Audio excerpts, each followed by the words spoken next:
jalan saat tiada jalan, dengan cara yang ajaib dibukanya jalanku.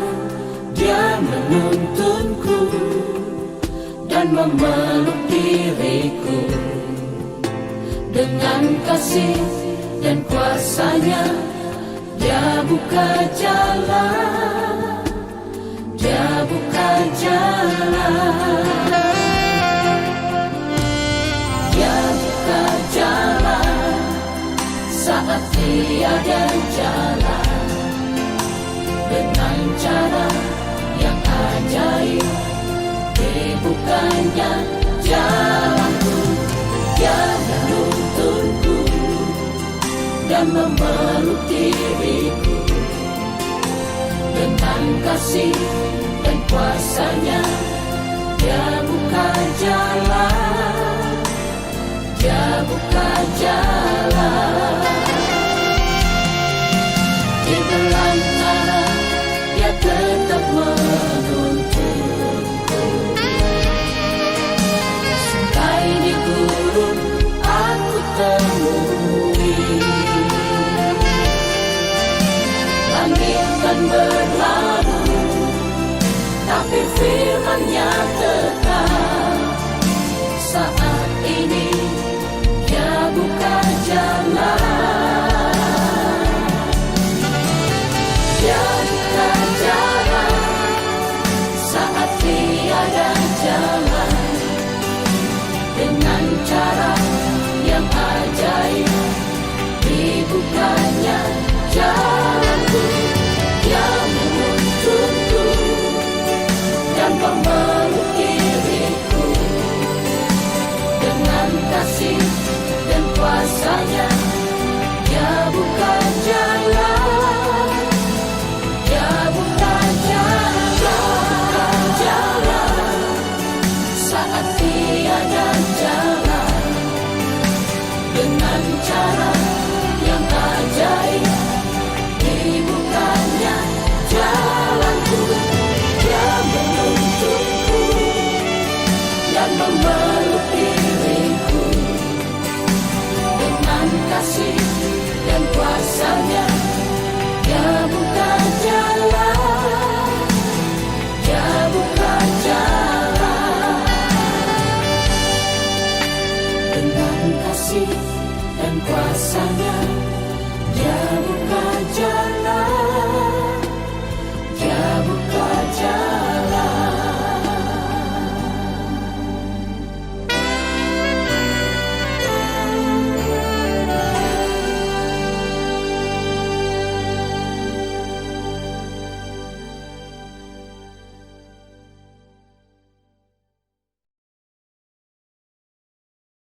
Selamat pagi Bapak Ibu Saudara yang dikasihi Tuhan.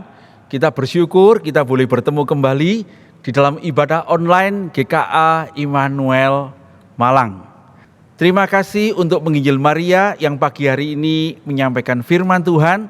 Terima kasih untuk semua saudara-saudara yang melayani pagi hari ini sebagai liturgos, sebagai singer, dan yang menata sound system dan video. Tuhan kiranya memberkati saudara-saudara sekalian. Sebelum kita bersama-sama beribadah, mari kita memperhatikan beberapa warta berikut ini. Ibadah anak online GKA Immanuel Malang akan diadakan pukul 8.30 pagi ini melalui channel YouTube GKA Immanuel Malang. Gereja menghimbau Bapak Ibu boleh mengarahkan anak-anak untuk mengikuti sekolah minggu online. Pada sore hari nanti akan diadakan komunitas tunas remaja pukul 4 sore melalui Zoom meeting gereja. Komunitas ini diperuntukkan bagi mereka yang duduk di kelas 7, 8, dan 9 atau SMP. Persekutuan doa pagi diadakan setiap hari Senin sampai dengan Sabtu pukul 5 pagi melalui Zoom meeting gereja. Jemaat diundang untuk bersekutu bersama setiap pagi di dalam Zoom, dan kita boleh dekat dengan Tuhan senantiasa. Pemahaman Alkitab online diadakan setiap hari Selasa. PA bisa diikuti melalui channel YouTube gereja dan diskusi diadakan pada Selasa pukul 6 sore melalui Zoom meeting gereja. Di sana boleh diadakan diskusi dan tanya jawab. Setelah PA diadakan ibadah doa petang GKA Immanuel Malang pada pukul 7 malam. Pada hari Jumat tanggal 18 Februari akan diadakan persekutuan Komisi Wanita jam 6 malam melalui channel YouTube GKA Immanuel Malang. Mengajak ibu-ibu, saudari-saudari untuk dapat mengikutinya.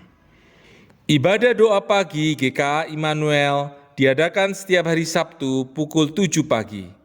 Penuntun doa juga dibagikan melalui grup WA GKA Immanuel. Minggu depan, tanggal 20 Februari 2022, firman Tuhan akan disampaikan oleh Pendeta Tikyo Harjowono dengan tema Ujian dan Pencobaan. Pendaftaran kelas katekisasi telah dibuka kembali. Katekisasi akan dilakukan mulai awal Maret 2022. Dan baptisan kudus akan diadakan pada Hari Raya Pentakosta, Minggu 5 Juni 2022. Jemaat yang ingin dibaptis dapat mendaftarkan diri kepada TU Gereja. Dalam rangka merayakan Tahun Baru, Imlek, jemaat diberi kesempatan untuk memberikan persembahan Imlek dengan mentransfer ke rekening gereja dengan menambahkan nominal Rp5. Contoh, Rp100.000, Rp5.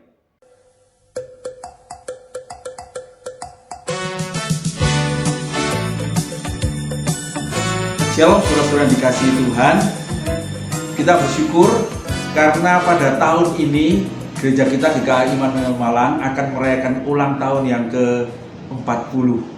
Saudara-saudara, angka 40 itu merupakan angka yang khusus di dalam Alkitab kita, ya. Banyak dicatat tentang perjalanan-perjalanan rohani yang dilakukan oleh bapak-bapak gereja kita dalam angka 40 ini, ya. Sebagai contoh, Musa itu ada 40 tahun hidup sebagai anak putri Firaun. Kemudian dia 40 tahun di padang Midian, dan kemudian dia dipanggil Tuhan dan 40 tahun memimpin umat Israel di padang gurun. Nah, dalam konteks itulah kita ini mau juga bersama-sama merayakan 40 tahun gereja kita ini dengan cara yang lebih khusus. Kali ini kita mau merayakannya dengan mengambil komitmen selama 40 hari. Kita berdoa, bersyukur, dan belajar untuk menemukan tujuan hidup kita, tujuan Tuhan bagi gereja kita di masa yang akan datang. Nah saudara, 40 hari menjadi masa yang penting dari banyak tokoh di Alkitab. Pada zaman Nuh, selama 40 hari itu hujan turun, dan kemudian Nuh itu diselamatkan di dalam bahtera. Pada zaman Musa itu 40 hari bertemu dengan Tuhan di Gunung Horeb untuk menerima hukum Taurat. Kemudian kita juga mengenal pertobatan kota Niniwe, ya. Niniwe itu akan dihancurkan Tuhan, tetapi mereka berpuasa 40 hari, 40 malam, dan Tuhan menyelamatkan mereka. Waktu Tuhan Yesus memulai pelayanannya, dia berpuasa 40 hari, dan kemudian Tuhan memulai pelayanannya. Setelah Tuhan Yesus disalibkan, dia bangkit, dan dia 40 hari bersama dengan murid-muridnya sebelum dia naik ke surga. Nah, kali ini saudara-saudara, saya mengajak teman-teman menjelang Paskah nanti, dalam masa Prapaskah, kita akan mengambil waktu 40 hari Prapaskah sebagai hari di mana kita mengambil komitmen untuk bersama-sama berdoa, bersama-sama bersyukur, bersama-sama merenungkan kebenaran-kebenaran tentang tujuan hidup gereja kita, tujuan hidup kita, supaya kita boleh maju melayani Tuhan. Kita akan melakukan komitmen itu dengan memakai waktu ibadah doa bagi kita. Setiap hari jam 5 pagi sampai jam 5.40 ya. Kita lakukan mulai tanggal 2 Maret sampai tanggal 15 April, yaitu hari Jumat Agung tahun 2022 ini. Dan saya mengharapkan saudara-saudara kita melakukan ini bersama-sama dengan keluarga kita, supaya kita tidak melakukannya secara pribadi-pribadi, tetapi kita ini melakukannya sebagai keluarga Allah. Saya berharap Bapak Ibu boleh mengajak suami, mengajak istri, mengajak anak-anak, mengajak orang tua yang serumah atau yang di tempat yang lain, boleh juga mengambil komitmen bersama selama 40 hari ini ya. Bapak Ibu boleh mendoakannya terlebih dahulu, dan selama bulan Februari saudara-saudara boleh memikirkan ini, mendoakan ini, dan kemudian mendaftarkan diri kepada gereja. Kenapa kok perlu daftar, saudara-saudara? Yang pertama, supaya gereja tahu siapa orang-orang yang akan mengambil komitmen ini. Dan dengan demikian kita boleh saling menguatkan, saling mengingatkan, dan kita boleh bersama-sama saling mendorong untuk bisa melakukan komitmen ini dengan setia. Dan dengan begitu kita membangun persaudaraan yang kuat. Yang kedua, dengan mendaftar kami boleh tahu kesukaran-kesukaran Bapak Ibu dalam mengikuti komitmen ini. Misalnya tidak punya pulsa untuk sama-sama, kami akan mengusahakan apa yang bisa kami usahakan supaya Bapak Ibu bersama keluarga bisa mengikuti bersama-sama. Ada bahan-bahan yang akan kami bagikan, dan mungkin nanti kalau pada akhir pertemuan kita tahu ada orang-orang yang setia mengikuti, kita akan ada reward, gitu ya. Kita akan berikan ucapan terima kasih, apresiasi pada kesetiaan dalam mengambil komitmen untuk berdoa bersama-sama selama 40 hari ini. Nah, saudara-saudara, karena itu mari mendoakan ini dulu bersama dengan keluarga, bicarakanlah dengan keluarga, dan ambillah komitmen bersama dengan keluarga yang bisa. Maksudnya keluarga-keluarga yang bisa untuk ambil komitmen bersama ya. Kalau punya anak bayi ya tentu tidak bisa diajak, tetapi orang tua, ayah ibu bisa ikut ya. Karena ini kita lakukan pagi hari jam 5 sampai jam 5.40 dengan harapan tidak mengganggu aktivitas Bapak Ibu, baik bekerja, baik sekolah maupun yang lain.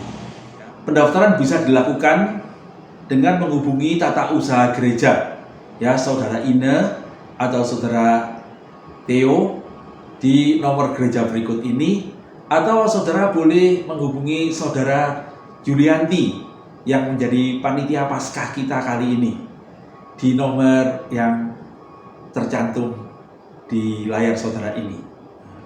Demikian saudara-saudara, undangan untuk berkomitmen ini. Saya akan mengupdate perkembangan-perkembangan selanjutnya. Saya sungguh berharap boleh mendukung kerinduan kita bersama-sama, supaya dalam 40 tahun gereja kita ini sungguh Tuhan memberkati kita, Tuhan menunjukkan visinya, dan Tuhan memberikan pembaharuan, pencerahan, dan tuntunan untuk masa depan yang lebih baik, sehingga gereja kita ini boleh berkembang dan menjadi berkat bagi Kota Malang, keluarga-keluarga kita, dan nama Tuhan dipermuliakan. Terima kasih untuk semua perhatiannya. Tuhan Yesus memberkati.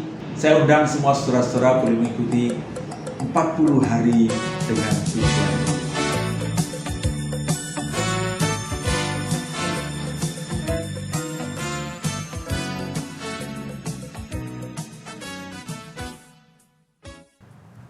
Demikian seluruh warta kita. Selamat beribadah. Tuhan Yesus memberkati.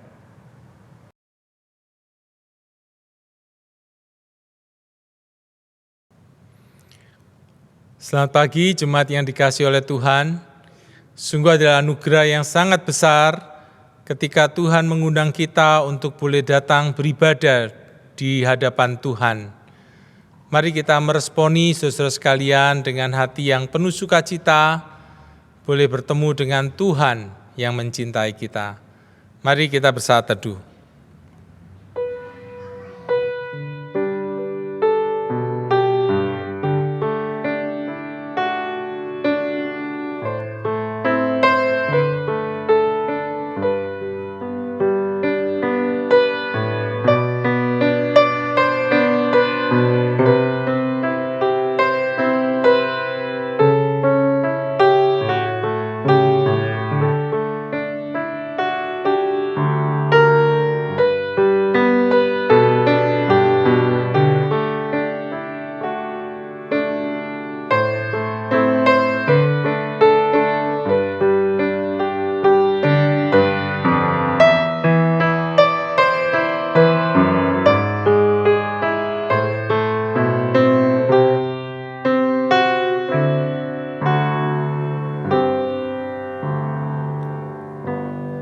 Mari kita bangkit berdiri.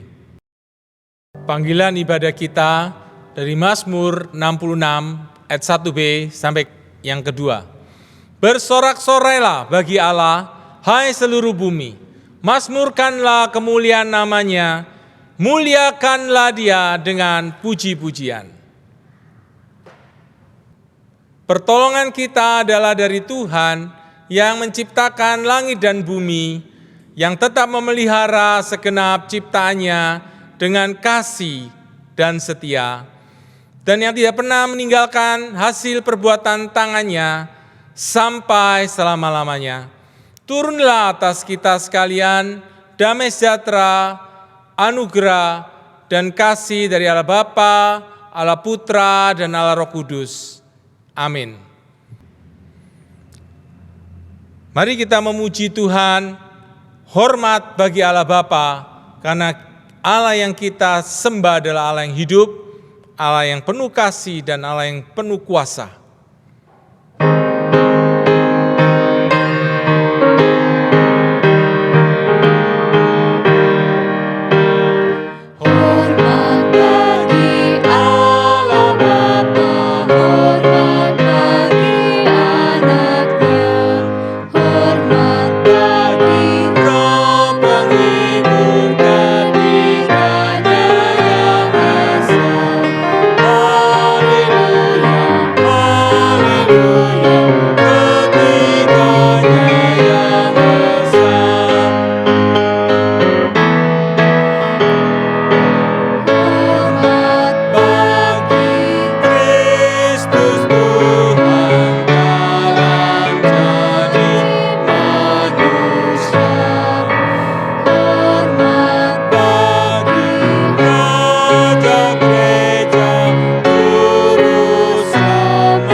Mari kita akan masuk di dalam doa. Ya Tuhan, kami menyerahkan ibadah kami kepada Tuhan. Kiranya Tuhan boleh memberkati ibadah ini dari awal sampai akhir. Dan biarlah ibadah ini boleh memuliakan Tuhan, menyenangkan hati Tuhan. Dan membawa kami boleh memiliki hati yang mengenal Engkau dan mengasihi Engkau lebih dalam lagi. Jadikan hidup kami memuliakan dan menyenangkan hati-Mu saja. Di dalam nama Tuhan Yesus kami mohon berkat sepanjang ibadah ini. Amin. Jemaat dipersilakan duduk. Kita bersyukur memiliki Allah yang melindungi kita, yang menopang kita di dalam badai kehidupan kita. Mari kita memuji Tuhan, lingkupiku dengan sayap-Mu.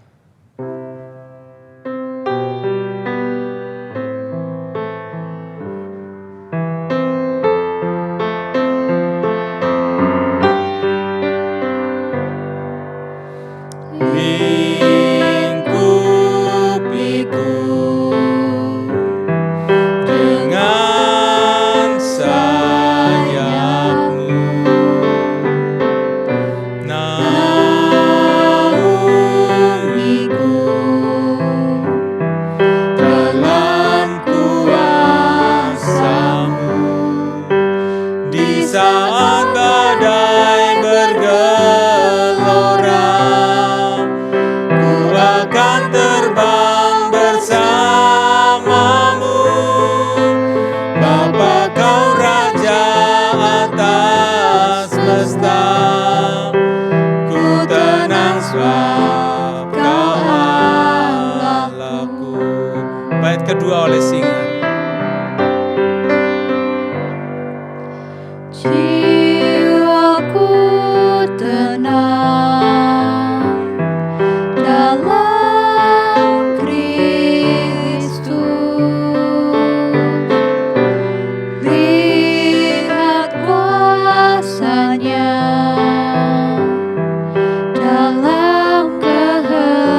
akan terbang bersamamu. Bapa, Kau Raja atas semesta, ku tenang sebab Kau Allahku. Mari kita datang mengakui dosa kita di hadapan Tuhan. Tuhan, terima kasih Engkau telah melindungi kami, menopang kami, dan menjaga kehidupan kami. Kami datang pada saat ini mengakui dosa dan kesalahan kami ya Tuhan. Ampunilah segala dosa kesalahan kami yang kami lakukan dalam kehidupan ini, baik secara sengaja atau tidak sengaja, dalam perkataan, pemikiran, dan dalam hati kami. Tuhan, kiranya Engkau tolong kami memiliki hati yang terus mau bertobat, yang terus mau melihat dosa-dosa kami, dan mau datang untuk diubah oleh Tuhan. Sekali lagi Tuhan, ampuni segala dosa kesalahan kami, di dalam nama Yesus Tuhan, kami sudah berdoa. Amin. Berita anugerah dari Mazmur 116 ayat yang ke-5 sampai yang ke-7. Tuhan adalah pengasih dan adil, Allah kita penyayang, Tuhan memelihara orang-orang sederhana. Aku sudah lemah, tetapi diselamatkannya aku. Kembalilah tenang, hai jiwaku, sebab Tuhan telah berbuat baik kepadamu. Mari petunjuk hidup baru ini kita baca bersama-sama dari 1 Petrus 3 ayat yang ke-15. Tetapi kuduskanlah Kristus di dalam hatimu sebagai Tuhan, dan siap sedialah pada segala waktu untuk memberi pertanggungan jawab kepada tiap-tiap orang yang meminta pertanggungan jawab dari kamu tentang pengharapan yang ada padamu, tetapi haruslah dengan lemah, lembut, dan hormat. Mari kita akan berdiri dan kita mengakui pengakuan iman kita yang berbunyi sebagai berikut. Aku percaya kepada Allah, Bapa yang Maha Kuasa, Khalik langit dan bumi, dan kepada Yesus Kristus, Anaknya yang tunggal Tuhan kita, yang dikandung dari Roh Kudus, lahir dari anak darah Maria, yang menderita sengsara di bawah pemerintahan Pontius Pilatus, disalibkan, mati dan dikuburkan, turun ke dalam kerajaan maut. Pada hari yang ketiga, bangkit pula dari antara orang mati, naik ke surga, duduk di sebelah kanan Allah, Bapa yang Maha Kuasa. Dan dari sana Ia akan datang untuk menghakimi orang yang hidup dan yang mati. Aku percaya kepada Roh Kudus, gereja yang kudus dan am, persekutuan orang kudus, pengampunan dosa, kebangkitan tubuh, dan hidup yang kekal. Amin. Jemaat dipersilakan duduk, kita akan mendengarkan firman Tuhan. Kita mempersiapkan hati kita dengan memuji Tuhan. Jalan hidup orang benar diterangi oleh cahaya firman Tuhan.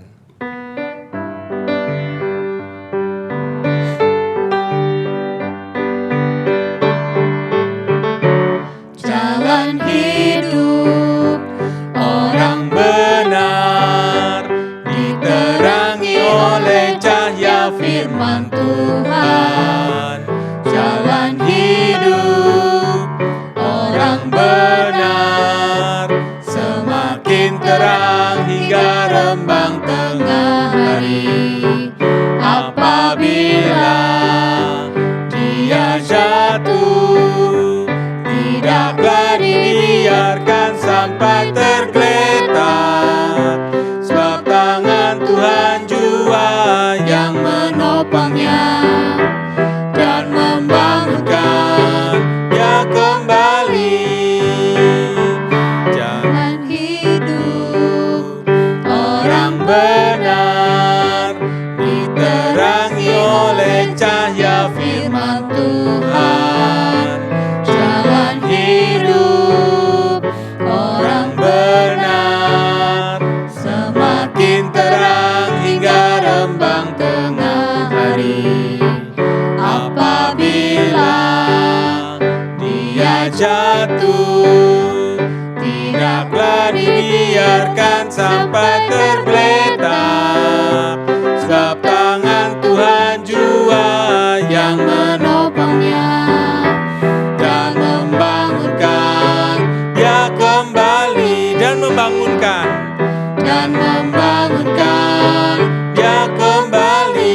membangunkan dan membangunkan dia kembali.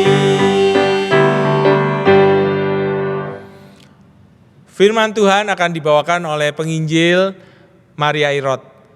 Mari kita boleh mendengarkan firman Tuhan. Selamat pagi Bapak Ibu yang dikasihi Tuhan. Suatu kesempatan yang indah kasih karunia ketika kita boleh diberikan kesempatan oleh Tuhan untuk bersama-sama belajar dan merenungkan kebenaran firman Tuhan. Mari kita akan memulai, sebelum kita mendengarkan kebenaran firman Tuhan ini, kita akan berdoa terlebih dahulu. Bapa, kami mengucap syukur untuk segala hal yang sudah Tuhan lakukan di dalam kehidupan kami ya Tuhan. Untuk segala hal yang Kau perbuat, dan kami mengucap syukur Tuhan tetap memberikan kesempatan kasih karunia untuk kami boleh bersama-sama beribadah, memuji, menyembah nama Tuhan. Dan saatnya sebentar lagi kami ingin belajar kebenaran firman Tuhan. Tuhan, mampukan setiap kami boleh duduk diam di bawah kaki-Mu, mendengar kebenaran firman Tuhan boleh ditaburkan bagi setiap kami.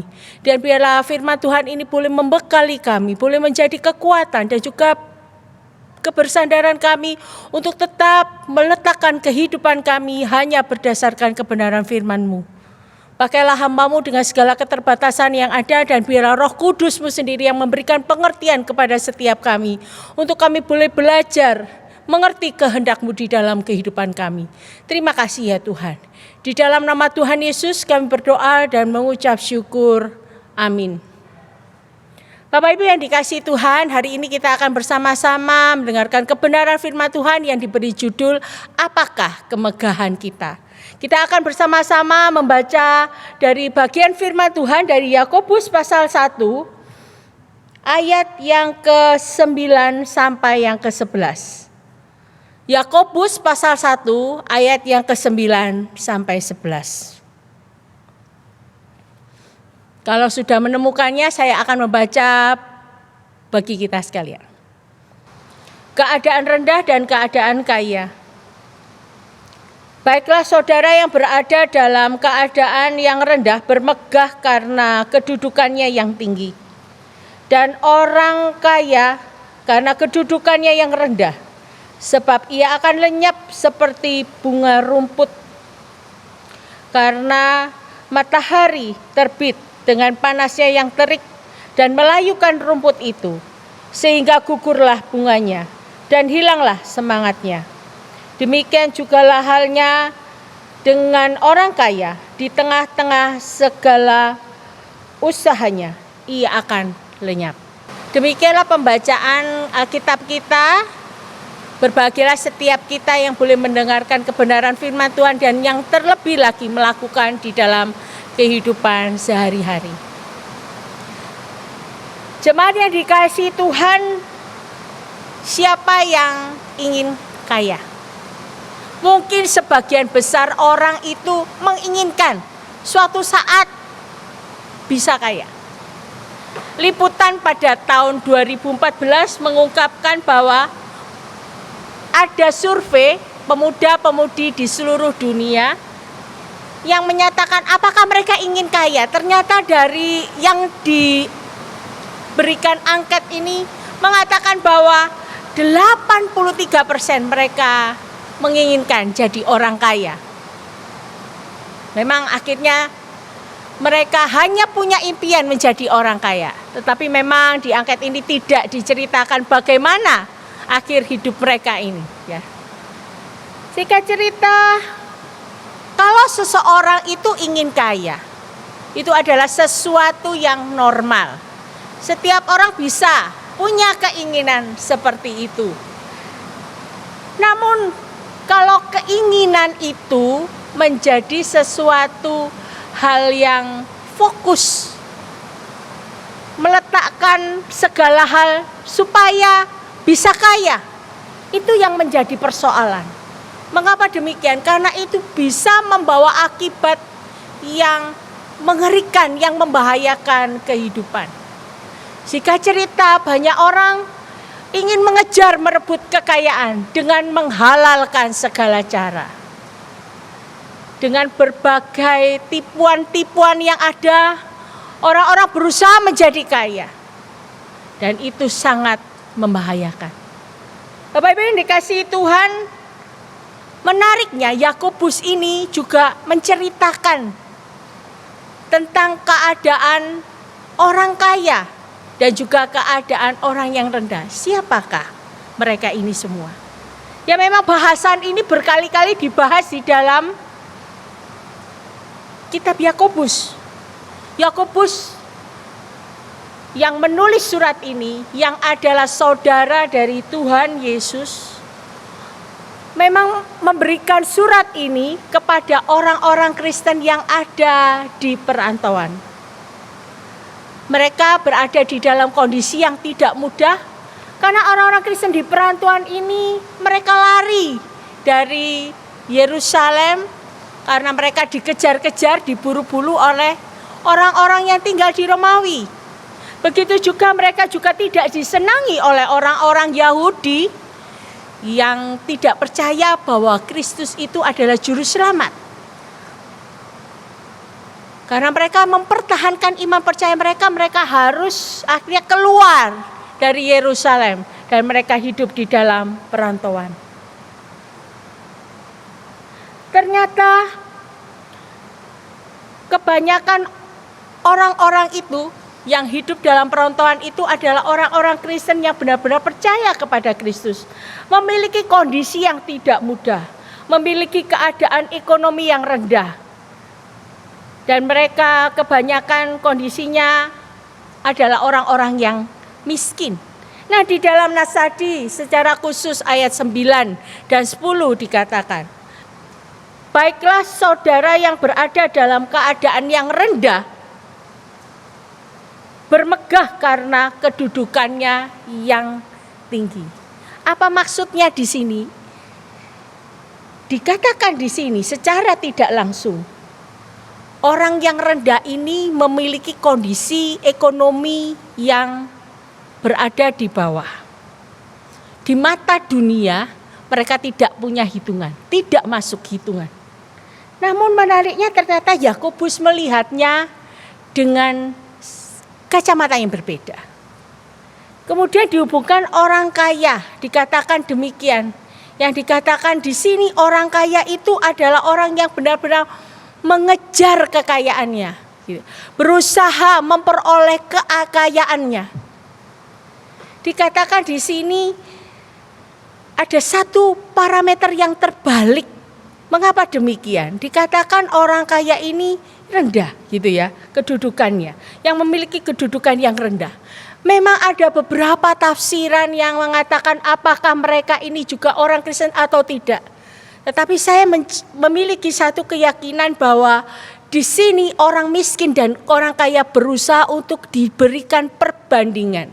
Kelihatan di sini ada suatu parameter yang terbalik yang diungkapkan oleh Yakobus.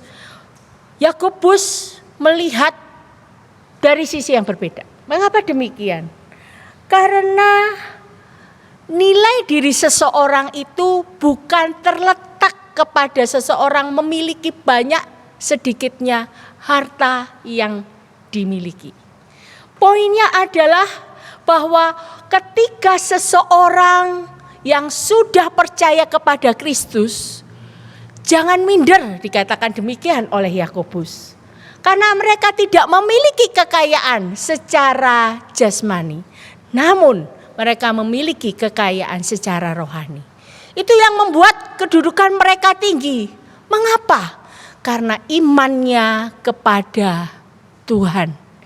Iman yang boleh meyakini keselamatan di dalam Tuhan. Mereka sudah menerima bahwa Kristus itu menjadi juru selamat mereka. Mereka adalah anak-anak Tuhan yang telah ditebus. Mereka memiliki satu jaminan akan kehidupan kekal ketika mereka dipanggil oleh Tuhan menghadap hadirat Tuhan. Itu kekayaan yang tidak ternilai harganya. Dan itu yang dipentingkan oleh Yakobus.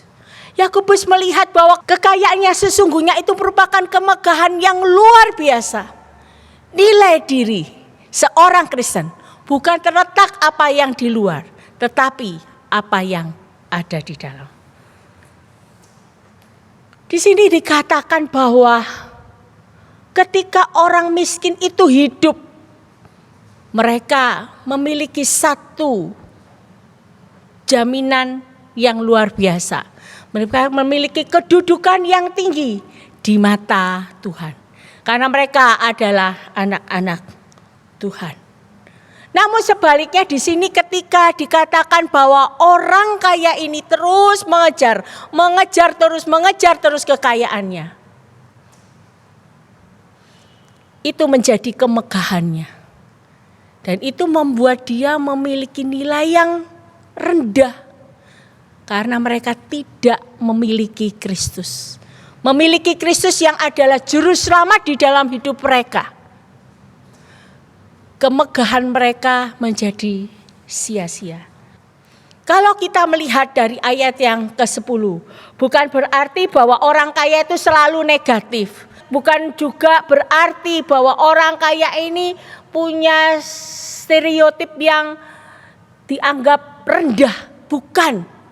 Ya, bukan menuju ke situ, tetapi yang dipentingkan di sini adalah orang kaya yang terus mengejar yang namanya kekayaan, mengejar yang namanya sesuatu yang membuat mereka bisa terjamin di dalam kehidupannya.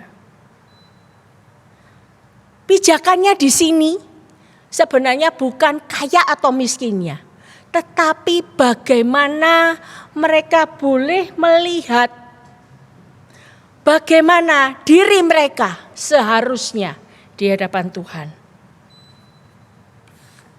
Bapak Ibu yang dikasihi Tuhan, kita melihat juga selanjutnya di dalam ayat 10b. Ketika orang kaya itu terus-menerus berusaha meletakkan kemegahan mereka kepada kekayaan dengan mengejar. Apa yang terjadi? Orang kaya ini akan lenyap. Dikatakan akan lenyap seperti bunga rumput. Bahkan selanjutnya dikatakan bahwa ayat yang ke-11. Karena matahari terbit dengan panasnya yang terik, sehingga melayukan rumput itu, gugurlah bunganya dan hilanglah semaraknya. Demikian halnya dengan orang kaya di tengah-tengah segala usahanya, itu akan lenyap. Bapak Ibu yang dikasihi oleh Tuhan, kemegahan yang dimiliki oleh orang kaya ini akhirnya musnah. Karena mereka menyandarkan diri kepada sesuatu yang sifatnya materi. Sifatnya yang tidak bernilai kekal. Mereka lebih mementingkan hal-hal yang membawa kenikmatan sesaat. Namun ingatlah bahwa ketika mereka mengejar, yang terjadi adalah kehidupan mereka akan lenyap. Dikatakan di sini akan lenyap seperti bunga rumput, yaitu kehidupannya hanya sementara.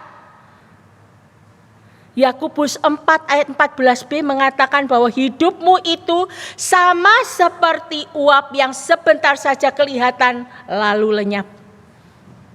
Inilah yang terjadi, yang dialami oleh orang-orang yang terus mengandalkan diri dan juga bermegah di dalam kekayaannya. Yang kedua, kehidupannya akan mengalami perubahan yang begitu cepat. Karena ketika terik matahari itu menyengat pada siang hari, itu akan melayukan rumput itu. Yang membuat akhirnya bunga rumput itu akan gugur dan semaraknya menjadi hilang. Satu kehidupan yang boleh dikatakan sudah tidak ada nilainya lagi, tidak ada harganya lagi, lenyap tanpa bekas. Segala usahanya akan lenyap, yang dilakukan itu menjadi sia-sia. Saya teringat kembali akan kisah tentang perumpamaan anak yang hilang. Di mana anak yang bungsu itu mengambil harta yang sebenarnya belum menjadi miliknya. Tetapi dia memintanya dan kemudian dia meletakkan kemegahan itu kepada kekayaan yang dia miliki. Dia menghamburkan, mengfoya-foya, dan akhirnya apa yang terjadi? Habis, lenyap. Tanpa bekas. Dan akhirnya Dia harus kembali kepada Bapaknya, minta ampun akan segala yang dia miliki. Kisah yang sama terjadi, yaitu kisah kapal Titanic. Kapal termegah pada saat itu yang dibuat dengan satu perkataan, tidak akan ada yang dapat menenggelamkan kapal ini. Namun tragisnya, di tengah kemegahan, keagungan, tepuk tangan orang, pujian, pada saat pelayarannya yang pertama, pada tanggal 15 April 1912, kapal itu tenggelam dan terpecah menjadi dua, menabrak gunung es, dan lebih dari 1.500 orang yang tewas. Cerita yang begitu memilukan. Cerita yang dikenang sampai saat ini. Menunjukkan bahwa kemegahan untuk memperoleh prestise, untuk memperoleh keagungan, tepuk tangan, pujian, itu sia-sia kalau semuanya tanpa ada Tuhan di dalamnya. Bapak Ibu yang dikasihi Tuhan, apakah kemegahan kita? Sebagai anak-anak Tuhan, seharusnya kita memiliki kemegahan di dalam Tuhan. Apa artinya? Kemegahan di dalam Tuhan yaitu kemegahan menjadi anak-anak Tuhan. Kemegahan melakukan apa yang menjadi kehendak Tuhan. Kemegahan bahwa kita adalah anak-anak yang sudah Tuhan tebus, Tuhan cintai dengan begitu luar biasa. Kemegahan di dalam Tuhan itulah yang harus kita miliki di dalam kehidupan kita. Keselamatan itu sudah kita terima. Seharusnya kemegahan kita adalah kemegahan untuk menyenangkan dan memuliakan Tuhan di dalam hidup kita. Paulus di dalam Filipi 3 ayat 8 mengatakan, malah segala sesuatu ku anggap rugi karena pengenalan akan Kristus Yesus Tuhanku lebih mulia daripada semuanya. Oleh karena dialah aku telah melepaskan semuanya itu dan menganggapnya sampah supaya aku memperoleh Kristus. Bapak Ibu yang dikasihi Tuhan, Rasul Paulus meletakkan kemegahannya kepada pengenalan akan Kristus itu lebih mulia dari segalanya. Apa yang dimaksud segalanya? Segalanya ini karena dia sebenarnya adalah seseorang yang terhormat. Karena dia adalah orang Farisi, orang Ibrani asli yang benar-benar taat dan segala sesuatu bisa menjadi kebanggaannya. Tetapi dia mengerti bahwa kemegahan yang dia miliki itu tidak ada nilainya, tidak ada artinya. Kemegahan di dalam Kristus Yesus itu lebih mulia dengan mengenal Dia sebagai Tuhan dan Juru Selamat dalam hidupnya. Suatu hal yang harus kita ingat untuk meletakkan kemegahan kita di dalam Tuhan sebagai anak-anak Tuhan. Kristus pun melakukan hal yang sama ketika Dia akhirnya menjadi manusia. Dikatakan dalam Filipi pasal 2 ayat 5 dan 11. Kristus mengosongkan dirinya, mengambil rupa seorang hamba dan menjadi sama dengan manusia. Bahkan di dalam keadaan sebagai manusia,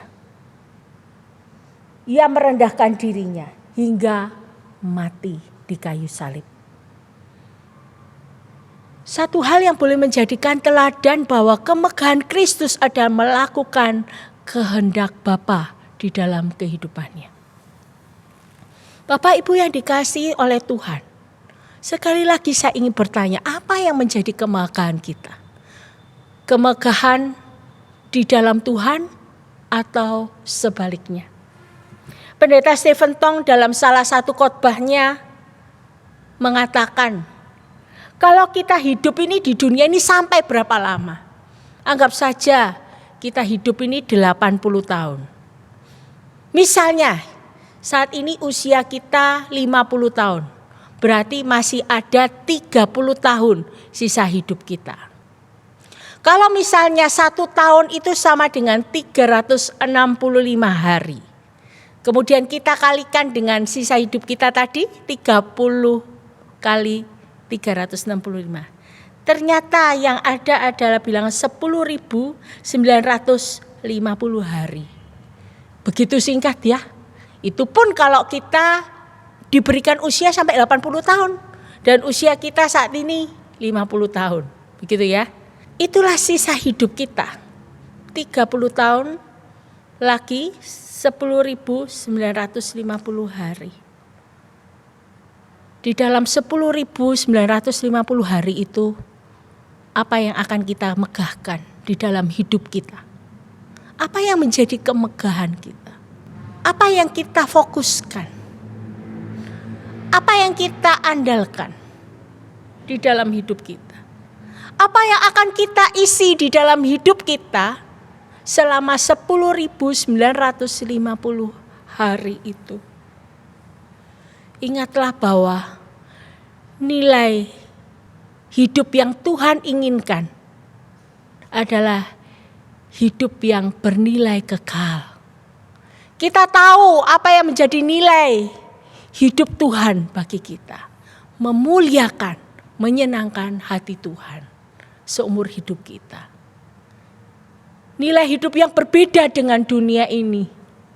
Nilai hidup yang tidak akan pernah sia-sia dalam hidup kita. Bapak Ibu yang dikasihi Tuhan, nilai hidup itu diberikan kepada setiap kita yang percaya kepada Tuhan.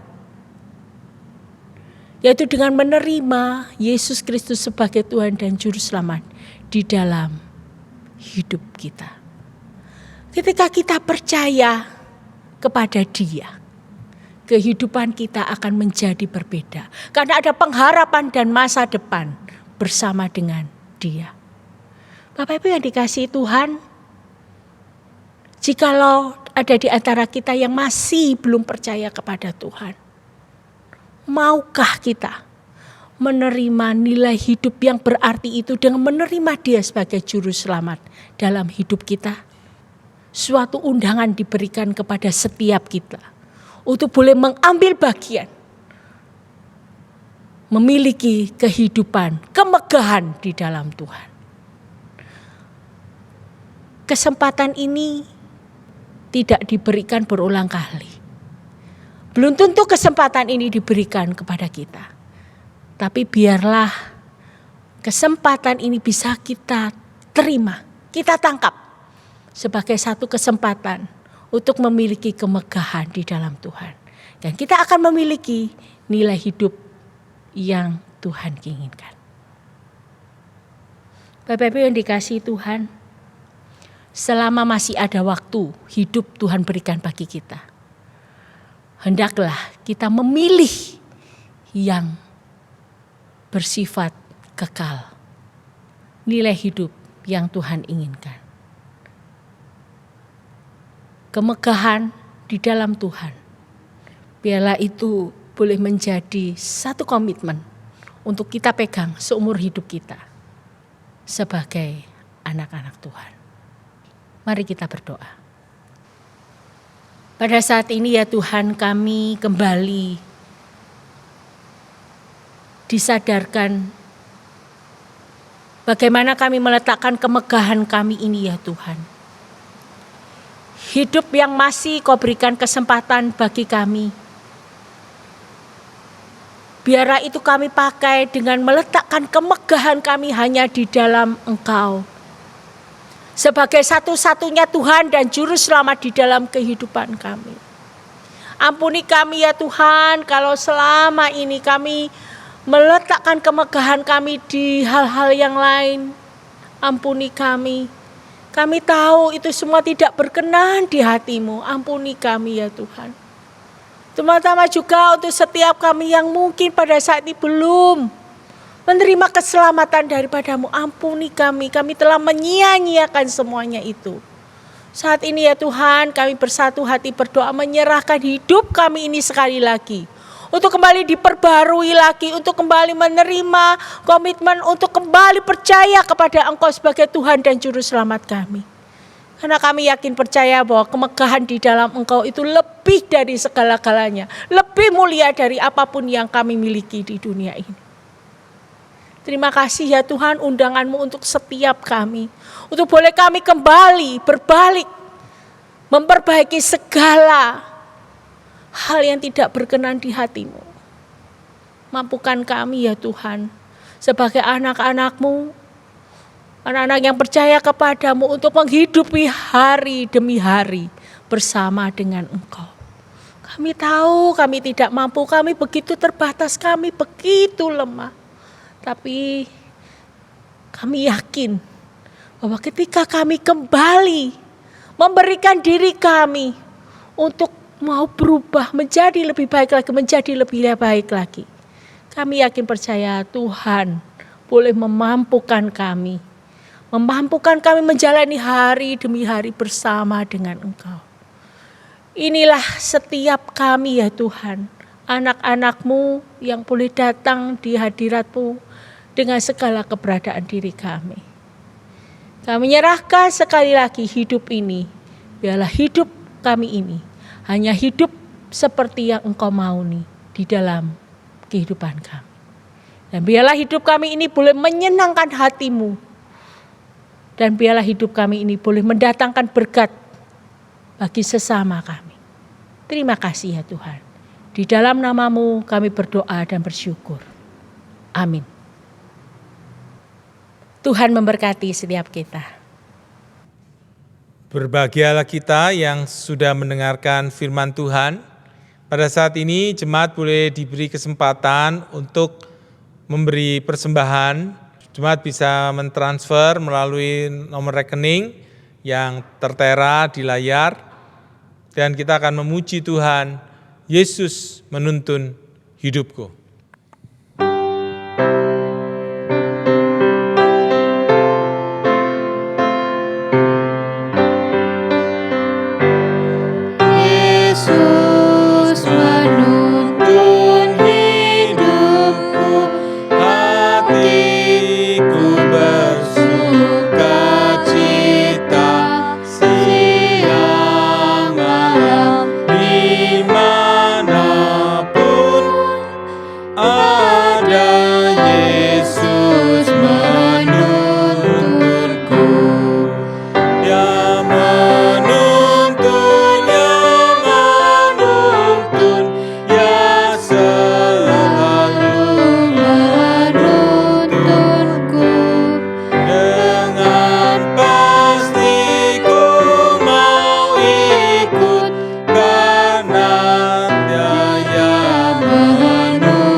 Mari kita akan masuk di dalam doa. Ya Tuhan, kami mengucapkan syukur pada Tuhan, kalau Tuhan boleh memberikan kepada kami kesempatan untuk boleh memberikan persembahan. Biarlah kami mempersembahkan hidup kami sebagai persembahan yang Tuhan mau. Biarlah dengan persembahan yang kami berikan, nama Tuhan terus dipermuliakan di dalam gereja ini, di dalam kehidupan kami. Ya Tuhan, pada saat ini kami ingin berdoa untuk keluarga kami. Kami berdoa supaya Tuhan memberkati keluarga kami, anak-anak kami, pasangan, family-family Bagi mereka yang belum percaya, Tuhan selamatkan bahwa mereka satu persatu datang kepada Tuhan. Bagi mereka yang ada persoalan dalam keluarga, Tuhan kiranya memulihkan keharmonisan keluarga kami, sehingga suami istri kami boleh saling mengasihi, anak-anak boleh mentaati orang tua, sehingga sungguh kasih Tuhan dipancarkan melalui keluarga kami. Tuhan, kami berdoa juga untuk setiap hamba-hamba Tuhan yang melayani di dalam gereja, majelis, pengurus, aktivis. Tuhan beri kekompakan buat kami untuk kami boleh memajukan pekerjaan Tuhan. Tuhan berikan kepada kami hati yang rendah hati, mengutamakan satu dengan yang lain yang lebih penting, sehingga gereja kami boleh makin berkembang, makin banyak jiwa dimenangkan, makin banyak pekerjaan Tuhan yang boleh dikerjakan. Kami juga berdoa untuk bangsa negara kami Indonesia, Tuhan. Tuhan berkati bangsa ini, supaya bangsa ini boleh mendapat hikmat dari Tuhan dalam menghadapi COVID Omikron. Tuhan juga berikan pemerintah hikmat di dalam memajukan perekonomian, memajukan setiap sisi-sisi kehidupan, sehingga bangsa ini boleh aman, boleh tentram, dan boleh membawa damai sejahtera bagi bangsa Indonesia. Berkati ya Tuhan, supaya gereja Tuhan dimanapun berada boleh menjadi saksi Tuhan. Dan sungguh-sungguh dalam masa COVID ini banyak orang datang menerima Engkau sebagai Tuhan dan Juru Selamat. Kami berdoa untuk jemaat-jemaat sekalian yang lemah tubuh. Kiranya Tuhan boleh memberi kesembuhan satu persatu. Tuhan boleh menjamah, menguatkan. Tuhan boleh memberikan sukacita buat mereka yang menjaga. Tuhan boleh memberkati anak-anak-Mu yang bergumul dalam pekerjaan, di dalam kelemahan-kelemahan yang ada. Ya Tuhan, sekali lagi kami mohon berkat bagi kami semuanya. Di dalam nama Tuhan Yesus kami sudah berdoa dan mengucap syukur. Amin. Mari jemaat-jemaat yang dikasihi oleh Tuhan, kita bangkit berdiri. Kita akan memuji Tuhan, doksologi. Setelah itu doa berkat akan diberikan oleh Pendeta Tikyo.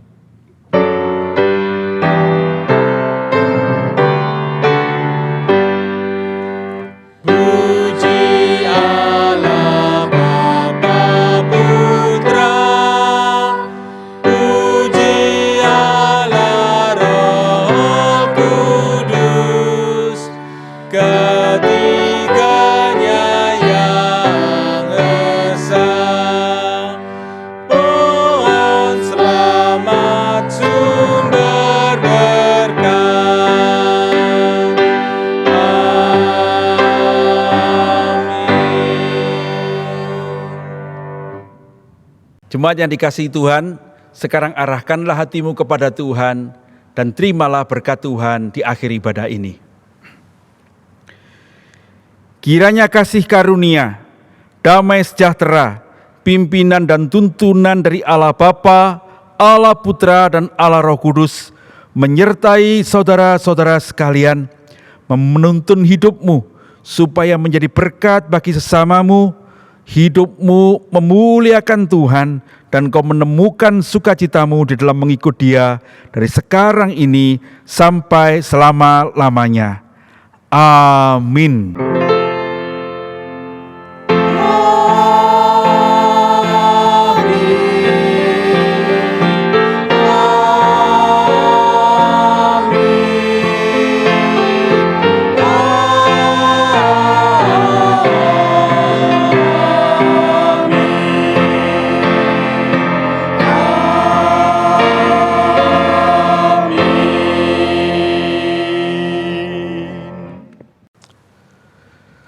Silakan duduk, saat teduh kebaktian selesai, Tuhan Yesus memberkati.